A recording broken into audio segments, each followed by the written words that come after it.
Esa, CGP Angkatan 7 dari SMP Swasta Eka Padang Sakti, Kabupaten Padang Lawas Utara, Provinsi Sumatera Utara.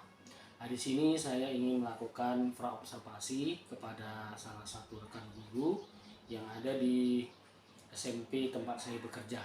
Nah, jadi pun apabila nanti ke depannya ada kesalahan dalam pemberian coaching kepada salah satu rekan guru di SMP saya, ya mungkin ini jadi pembelajaran ke depannya. Baik Pak Ihsan, selamat pagi. Selamat pagi Pak. Terima kasih Pak atas waktunya. Nah, di sini saya mau melakukan praobservasi, yaitu pembelajaran di kelas, yang dimana nanti Bapak akan menyusun yang namanya modul ajar ya. Nah, jadi adapun pertanyaan yang saya ajukan adalah tujuan pembelajaran seperti apa yang nanti akan Bapak rancang di dalam modul ajar Bapak. Nah, kebetulan modul ajar yang akan saya susun itu berkaitan dengan materi teks berita Ya. dan secara umum dalam mempelajari bahasa Indonesia sendiri Pak, kita harus menguasai yang namanya keterampilan membaca, menulis, berbicara, dan mendengar. Ya. Nah, nanti untuk modul ajar itu saya fokuskan ke menyimak dan kemudian menulis. Ya. Nah, untuk tujuannya itu sendiri secara pengkerucutan itu nanti di materinya saya ingin mereka menguasai yang namanya unsur 5W tambah 1H dalam mencari informasi penting di teks berita itu sendiri. Ya. Oke, terima kasih Pak Ihsan. Dan selanjutnya dalam area pengembangan yang hendak Bapak capai nanti seperti apa Pak? Sederhananya yang saya inginkan mereka itu bisa menyimak secara seksama Ya. mengenai sebuah penayangan pembacaan berita dan mereka bisa menemukan topik-topik dan informasi-informasi penting berkaitan dengan unsur what, who, where, when, why, dan how dalam berita itu sendiri. Oke, selanjutnya setidaknya kan kalau kita ingin mengembangkan yang ingin kita capai di dalam modul itu nanti, setidaknya ada kan seperti strategi ya. Strategi. Nah, kira-kira strategi seperti apa ini Pak yang Bapak ingin lakukan? Nah, kebetulan sekolah kita juga sedang menerapkan yang namanya pembelajaran berdiferensiasi ya Pak. Iya. Jadi ada 3 aspek yang harus kita tinjau dari kemampuan siswa itu sendiri dalam pengerjaan tugas, yaitu siswa yang lebih dominan ke visual, siswa yang lebih dominan ke auditori, dan siswa yang dominan ke kinestetik. Jadi nanti sederhananya saya akan tampilkan sebuah video penayangan berita. Ya, jadi nanti 3 kelompok siswa itu nanti harus menyimak dan mencatat hal-hal penting dari berita yang saya tampilkan. Jadi nanti akan ada perbedaan strategi di pembagian tugas Pak. Kalau nanti dia siswa visual, maka dari hasil menyimak teks berita itu apa yang mereka lihat, mereka akan saya berikan LKPD. LKPD berupa soal yang jawabannya itu hasil daya menyimak mereka di video pembacaan berita tadi. Kalau dia siswa auditori, itu mereka akan melihat, maksud saya mereka itu akan mendengar bagaimana si pembawa berita itu membawakan beritanya. Berarti itu lebih ke intonasi dan cara penyampaian. Jadi nanti mereka di penugasan, mereka akan saya berikan sebuah teks berita baru dan mereka harus meniru bagaimana si pembawa berita itu membacakan beritanya. Itu akan mereka tampilkan di depan kelas. Kalau dia kalau dia kinestetik, kinestetik itu nanti akan saya berikan sebuah kertas kartun yang besar itu Pak. Kemudian nanti saya minta mereka menjodohkan informasi penting sesuai dengan unsur 5W1H. Oke, Pak Ihsan. Jadi dari tujuan pembelajaran, kemudian pengembangan strategi, selanjutnya strategi persiapan Bapak untuk melakukan itu tadi udah Bapak uraikan kan itu. Oke lah, terima kasih Pak Ihsan atas pertemuan kita pada pagi hari ini untuk praobservasi. Nanti kita berjumpa kembali yaitu di saat isi ya pembelajaran Bapak di kelas. Oke, terima kasih Pak Ihsan sekali lagi atas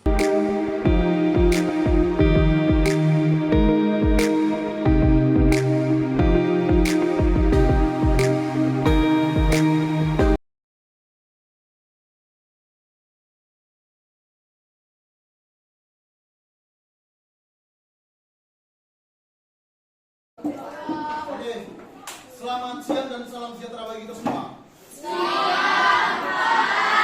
Apa kabar kalian? Baik. Alhamdulillah kalau gitu. Oh iya, Bapak mau nanya. Ketika kalian mendengar sebuah kabar baik dari orang lain, kira-kira apa perasaan kalian? Senang, gembira, ya kan? Kalau kita adalah orang-orang yang baik, ketika kita mendengar kabar baik tentang seseorang atau tentang sesuatu yang menggembirakan, pasti kita pun akan merasa senang. Nah, asal kalian tahu, kabar baik itu juga merupakan karunia dari Tuhan. Ya, kabar baik itu ada banyak sekali macamnya. Bisa berupa kesehatan, ya, bisa berupa rezeki, bisa berupa prestasi. Dan ketika kita mendengarnya pun kita akan senang kalau kita adalah orang-orang yang baik. Jadi, dengan mendengar kabar baik itu adalah salah satu tanda kalau kita adalah manusia yang bersyukur. Kalau ketika kita mendengar kabar buruk bagaimana?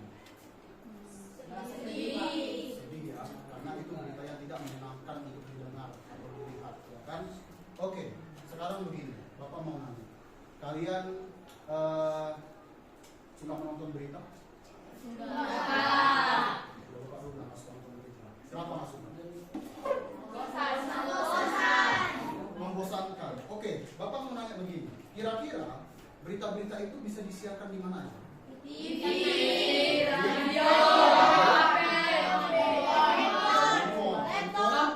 Harus terkoneksi dengan internet. Jadi ada banyak sekali sosial media yang menayangkan berita-berita seperti TikTok, Facebook, ataupun YouTube, Instagram juga bisa.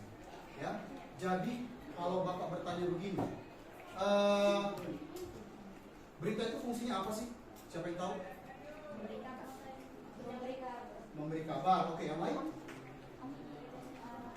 Memberikan informasi. Ya, berita itu fungsinya untuk memberikan kabar atau informasi. Jadi orang-orang yang tidak berada di lokasi kejadian itu bisa tahu kejadian apa atau peristiwa apa yang terjadi karena adanya penyiaran berita. Oke, jadi kalau Bapak rasa kalian ini udah tahu ya berita itu apa. Kalau berita yang efektif itu biasanya mengandung 6 unsur yang utama. Siapa yang tahu? Ya, bisa. 5W tambah 1H. 5W tambah 1H itu apa aja sih? What? Where? How? Ada yang belum menjawab satu lagi? Who? Iya. Bapak jabarkan satu persatu. What itu artinya apa? Jadi berkaitan dengan apa yang diberitakan dalam berita tersebut. Apa peristiwa yang diberitakan. Kemudian yang kedua itu ada who. Who itu siapa? Siapa yang diberitakan? Siapa yang terlibat dalam peristiwa tersebut? Kemudian ada where. Itu artinya di mana? Di mana peristiwa tersebut terjadi? Kemudian ada when. When itu kapan? Kapan peristiwa itu terjadi? Kemudian ada why.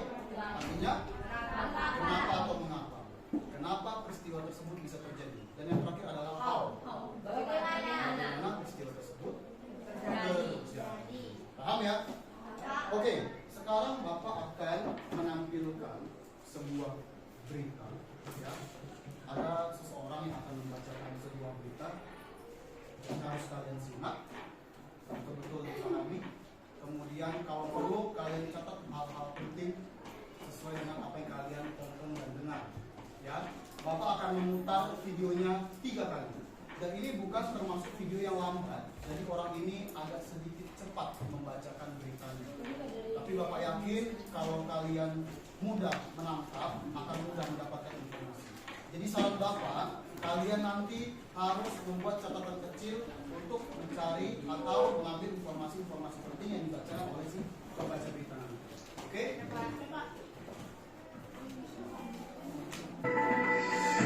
Selamat pagi pemirsa, selama 30 menit ke depan Anda akan bersama saya Intan Latifah dalam acara Intan Latifah TV, membahas berita aktual dan terpercaya. Berita terkini telah terjadi hujan lebat di wilayah ibu kota Jakarta pada Minggu 7 November 2021 yang mengakibatkan 12 RT dan 4 RW di Jalan Petamburan Kemayoran Baru Jakarta Selatan terpaksa harus menerobos banjir guna melakukan aktivitas di luar ruangan. Oke, itulah tadi berita yang sudah kalian simak dan kalian tonton. Ya, kira-kira udah bisa tahu kan apa-apa yang disampaikan si pembawa berita tadi? Oke, sekarang waktunya kita pembagian tugas. Tapi di sini ada 3 macam tugas yang berbeda. Ya, tugasnya apa aja Pak? Kalian boleh pilih nanti. Tugas yang pertama, kalian akan mengerjakan 6 soal. Ya, jawabannya dari mana Pak? Jawabannya dari berita yang kalian tonton dan kalian dengarkan. Ya, itu soal pertama, Bapak. Oke, kemudian jenis soal yang kedua, Bapak akan membagikan sebuah teks berita. Ya, jadi nanti bagi yang memilih soal ini, kalian harus membacakan sebuah berita di depan untuk meniru bagaimana si pembaca berita tadi membawakan beritanya, intonasinya, ketegasannya, mimiknya, ya ekspresi wajahnya itu harus kalian tiru. Bagi yang memilih tugas yang kedua. Oke, tugas berikutnya kalian akan Bapak berikan sebuah kertas karton. Ya, kertas karton ini mau diapain Pak? Nanti kalian Bapak minta untuk menjodohkan unsur-unsur berita dengan informasi penting yang sesuai. Maksudnya gimana Pak? Contoh, kalian nanti akan menempel kata when. When ini artinya apa? Kapan? Berarti berkaitan dengan waktu. Nah, nanti kalian akan Bapak bagikan ada 6 informasi penting juga. Kalian cocokkanlah informasi penting yang berkaitan dengan waktu. Biasanya itu berkaitan dengan jam, tanggal, atau hari. Ya, oke, sampai di sini paham? Oke.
Selamat pagi teman-teman. Pagi.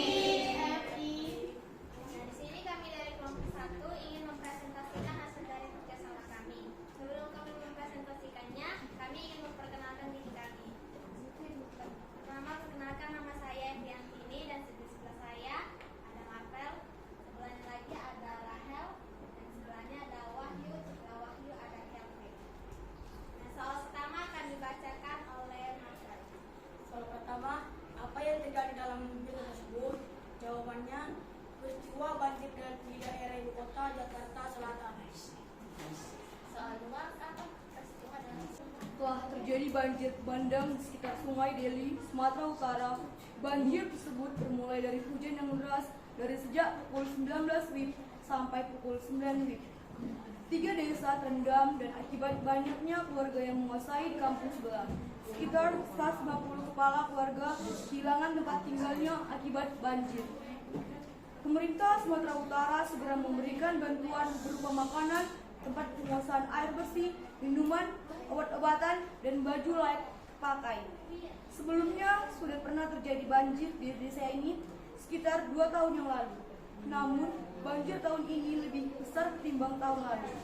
Satu di antara penyebabnya adalah banyak kebiasaan masyarakat yang membuang sampah sembarangan di Sungai Deli sehingga terjadi banjir saat hujan. Selamat siang teman-teman. Perkenalkan kami dari kelompok 3 ingin presentasi hasil kerja kelompok kami yaitu unsur-unsur berita. Sebelum itu perkenalkan nama-nama kelompok kami ada Ferry, saya sendiri, dan sebelah saya ada Sofi, sebelahnya ada Anggun, dan sebelahnya lagi ada Cecil, Farid, dan yang terakhir Angga. Yang pertama akan disampaikan oleh Sofi, teman kita Sofi. Jadi pada unsur berita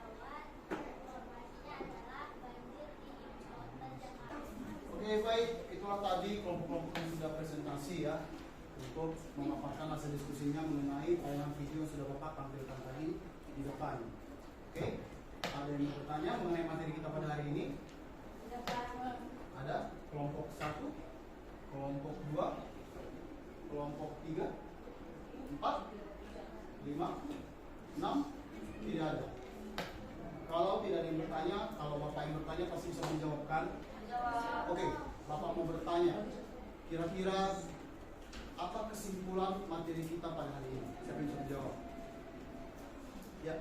Mengetahui tentang unsur-unsur berita. Mengetahui tentang unsur-unsur berita. Bahwasannya sebuah berita itu akan efektif dan lengkap apabila 6 unsur tersebut ada di dalam berita itu, ya kan? Apa aja unsurnya tadi?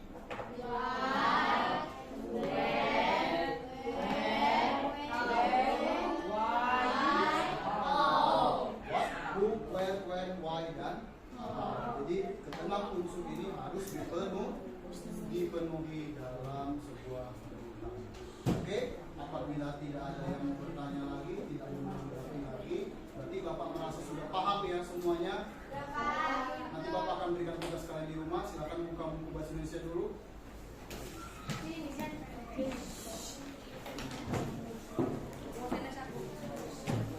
Silakan buka halaman 120.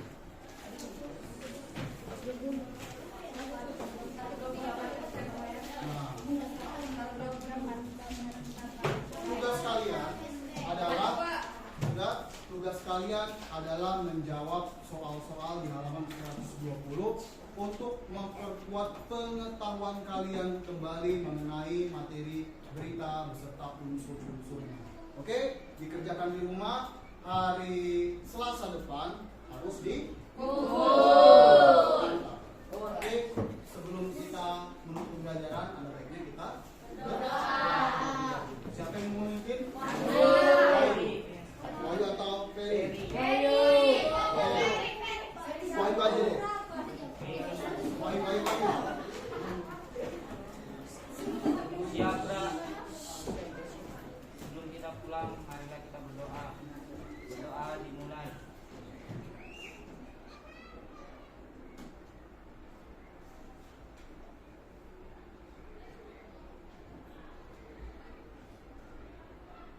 Doa selesai. Oke, berdoa sudah selesai. Bapak harap apa yang kita pelajari hari ini bisa kalian terima dengan baik dan tidak akan mudah lupa. Ya, di suatu saat nanti unsur-unsur berita ini akan tetap kalian pelajari sampai nanti kalian SMA, bahkan ke perguruan tinggi. Apalagi nanti mana tahu kalian ada yang bekerja di bagian reporter stasiun TV. Maka itu kalian harus memahami 6 unsur berita ini sejak sekarang. Oke? Bapak tutup, Bapak akhiri. Assalamualaikum warahmatullahi wabarakatuh. Selamat siang.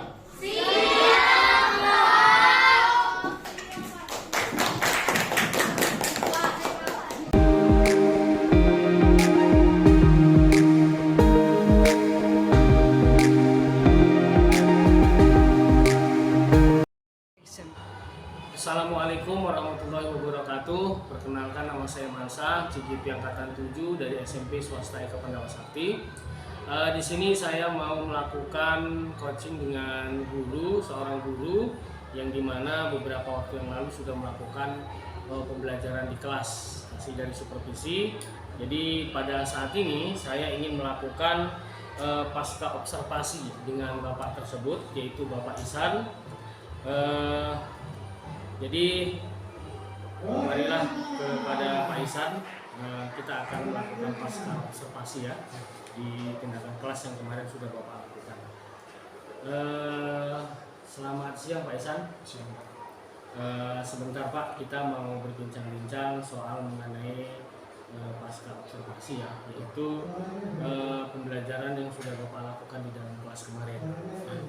Jadi adapun yang mau saya tanya, kira-kira bagaimana menurut Bapak? Apakah pembelajaran yang Bapak lakukan kemarin itu apakah sudah memenuhi semua alur pembelajaran atau bagaimana? Nah, awalnya kan sebelum kita memulai pembelajaran kita merancang TPP dulu. Nah, PP di kurikulum Merdeka kami lebih dikenal dengan unsur utama belajar. Iya. Nah, sebisa mungkin kita sebagai guru harus mengikuti laporan pembelajaran sesuai dengan apa yang sudah kita tetapkan di menu belajar. Jadi apa yang sudah dilakukan di rancangan pembelajaran di menu belajar itu bisa terlaksana dengan baik dan pembelajaran pun mungkin bisa efisien. Menurut Bapak, dengan rancangan pembelajaran yang sudah kita rancang kemarin di awal kan gitu, kemudian Bapak sudah melakukan pembelajaran dalam kelas. Apakah kira-kira dengan rancangan itu anak-anak paham atau tidak dengan materi yang Bapak sajikan dengan rancangan yang sudah Bapak buat? Sejauh praktik yang sudah saya laksanakan waktu supervisi kemarin, alhamdulillah anak-anak semua lancar, paham, mengerti. Iya. Nah, kira-kira masih ada nggak Pak? Kira-kira dari sekian jumlah siswa, ada nggak Bapak rasa siswa kira-kira berapa persen yang sudah paham dan ada nggak berapa persen yang belum? Kalau di kelas saya kemarin ya Pak, mayoritas paham. Cuman memang kasus di mana-mana yang menurut saya pasti ada, di mana anak yang kurang paham juga, mungkin karena fokusnya tidak ke depan, fokusnya mungkin terpecah yang lain. Jadi mungkin karena faktor-faktor seperti itulah yang membuat dia mungkin tidak bisa menerima pembelajaran dengan baik. Oke. Nah, dengan mengetahuinya hal seperti itu, tindak lanjut yang Bapak lakukan apa? Rencana